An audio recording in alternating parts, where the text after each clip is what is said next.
Shalom, selamat malam saudara yang dikasihi Tuhan Yesus Kristus. Selamat berjumpa dalam renungan pada malam hari ini.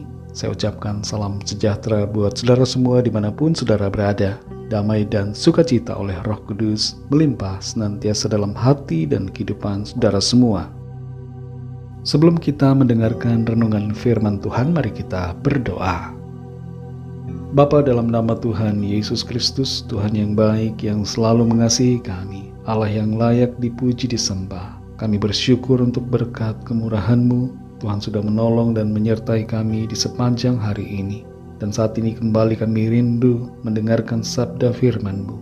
Berbicaralah ya Tuhan, dan buatlah kami mengerti akan setiap kehendak-Mu dan taat melakukan firman-Mu. Dalam nama Tuhan Yesus kami berdoa. Haleluya. Amin. Saudara yang dikasihi Tuhan, ayat renungan kita pada saat ini terdapat dalam 1 Samuel pasal 15 ayat yang ke-22. Tertulis demikian.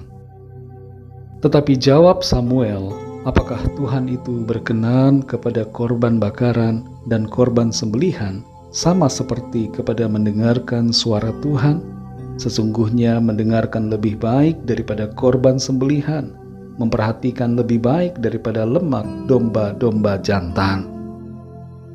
Saudara yang dikasihi Tuhan, ada kisah tentang seorang istri yang memberikan mobil baru kepada suaminya. Tapi sang suami tidak begitu bergembira atas pemberian tersebut, karena ia tahu bahwa istrinya telah tidak setia sebab telah menjalin hubungan dengan pria lain. Zaman sekarang ini bukan hanya para suami yang berselingkuh, tapi para istri pun semakin banyak yang melakukan hubungan cinta segitiga. Seringkali hadiah atau pemberian merupakan upaya untuk menutupi ketidaksetiaan atau sebuah usaha untuk menyembunyikan ketidaktaatan. Sebuah quote mengatakan, ketaatan bukanlah tanda dari seorang budak, tapi merupakan kualitas utama dari seorang pemimpin. Kita semua dijadikan Tuhan sebagai kepala, bukan ekor, sebagai pemimpin dan raja. Dan kualitas yang Tuhan inginkan dari diri kita adalah ketaatan, di samping juga kesetiaan. Dalam 1 Samuel 15 ayat 22 ini, terkandung pesan yang mendalam mengenai prioritas hubungan kita manusia dengan Tuhan. Dalam konteks ini, Samuel menyampaikan teguran kepada Saul, Raja Israel yang telah melanggar perintah Tuhan dan tidak mentaati segenap apa yang disuruh oleh Tuhan. Nabi Samuel dengan tegas menegaskan bahwa Tuhan tidak hanya berkepentingan pada korban dan ritual keagamaan semata, tapi yang terutama adalah mendengarkan dan mematuhi suara Tuhan. Maksud dari pernyataan di dalam ayat ini adalah bahwa Tuhan lebih mengutamakan ketaatan dan kesetiaan hati daripada sekedar pengorbanan fisik berupa pemberian-pemberian apapun kepada Tuhan. Kita bisa saja melayani Tuhan di gereja, memberikan banyak hal untuk pekerjaan Tuhan, aktif dalam kegiatan-kegiatan rohani ataupun kemanusiaan. Tapi kalau kita secara pribadi tidak taat kepada firman Tuhan, maka itu semua tidak dikenan olehnya. Melalui ayat ini, ada beberapa rema yang penting buat saudara dan saya. Pertama adalah ketaatan lebih berharga daripada pengorbanan ataupun pemberian yang kita lakukan. Tuhan menginginkan ketaatan dan kesetiaan dari kita umatnya.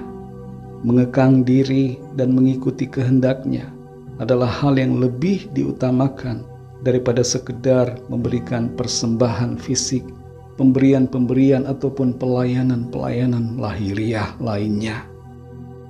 Yang kedua, mendengarkan suara Tuhan adalah hal yang penting dalam hidup kita. Kita seringkali dihadapkan pada berbagai pilihan dan keputusan. Itu sebabnya mendengarkan suara Tuhan melalui doa, pembacaan Alkitab, dan tuntunan Roh Kudus sangat kita perlu untuk mengarahkan langkah-langkah kita. Yang ketiga, fokuskan hati kita untuk memprioritaskan Tuhan. Lebih daripada sekedar tindakan lahiriah tertentu, Tuhan merindukan hati kita yang tulus dan setia kepadanya. Hati yang bersih dan taat adalah hal yang paling berharga bagi Tuhan. Yang keempat, pengorbanan tanpa ketaatan tidak bernilai apa-apa. Jika kita melakukan pengorbanan atau beribadah tanpa memiliki komitmen untuk taat, tanpa komitmen untuk mengikuti kehendak Tuhan, itu menjadi hampa dan tidak berarti. Saudara yang dikasihi Tuhan, mari kita taat, dan taat. Taatlah pada kehendak firman Tuhan. Setialah melakukan kehendak-Nya. Ketaatan dan kesetiaan lebih berarti dan menyenangkan bagi Tuhan daripada semua korban yang kita berikan tanpa ketaatan. Jadilah taat, karena itu yang dirindukan Tuhan. Mari kita berdoa. Bapa, dalam nama Tuhan Yesus Kristus, Bapa yang baik, Tuhan yang penuh kasih, Allah yang setia, kami bersyukur untuk setiap firman-Mu yang kami dengar. Firman-Mu mengukuhkan kami dalam jalan-jalan-Mu. Firman-Mu membawa kami kepada kebenaran-Mu dan menjauhkan kami dari segala yang jahat. Terima kasih untuk teguran-Mu saat ini. Kami mengerti, kami menyadari bahwa ketaatan lebih penting daripada korban. Ajar kami Tuhan untuk selalu taat, setia melakukan kehendak-Mu, dengar-dengaran menuruti perintah-Mu. Setiap godaan apapun, tantangan yang kelihatannya begitu menarik menurut pemikiran kami tidak mau ikuti, tapi kami mau menuruti firman-Mu. Kami mau tundukkan pikiran dan hati kami hanya kepada kehendak-Mu saja, sehingga kehidupan kami berkenan. Kami melakukan yang baik. Apa yang menjadi kehendak Tuhan, itu yang kami lakukan. Tuntun kami terus ya Roh Kudus, supaya sungguh-sungguh kami hidup dalam ketaatan, dan bukan hanya sekedar berkorban. Terima kasih untuk firman-Mu. Terangi hati kami untuk semakin mengerti dan memahami akan kehendak-Mu. Terima kasih Tuhan. Berkatilah kami Tuhan di sepanjang malam hari ini. Lingkupi kami dengan kasih dan kuasa-Mu. Lindungi kami Tuhan. Berikan tidur yang nyenyak dan bangunkan kembali besok pagi dengan kekuatan baru. Tubuh yang sehat diberkati Tuhan, untuk kami pakai memuliakan nama Tuhan. Kami berdoa bagi yang sakit dan dalam pergumulan, agar kuasa Tuhan bekerja, menyembuhkan, memulihkan, dan memberikan jalan keluar yang ajaib bagi setiap kami. Berkatilah bangsa dan negara kami Indonesia, juga semua bangsa di dunia ini. Lawatlah dengan kasih dan rahmat-Mu, agar setiap orang dari segala bangsa percaya kepada-Mu. Ampuni kami Tuhan akan kesalahan kami, seperti kami juga mengampuni orang yang bersalah kepada kami. Segala puji hormat syukur hanya bagi-Mu. Dalam nama-Mu yang kudus, nama Tuhan Yesus Kristus, kami sudah berdoa dan mengucap syukur. Haleluya. Terimalah berkat Tuhan. Tuhan memberkati engkau dan melindungi engkau. Tuhan menyinari engkau dengan wajah-Nya dan memberikan kasih karunia. Tuhan menghadapkan wajah-Nya kepadamu dan memberikan damai sejahtera. Berkat anugerah dari Bapa Surgawi, cinta kasih karunia dari Tuhan Yesus Kristus, dalam persekutuan dan penghiburan Roh Kudus, menyertai kita semua sekarang ini dan sampai selama-lamanya. Dalam berkat nama Tuhan Yesus Kristus. Haleluya. Amin.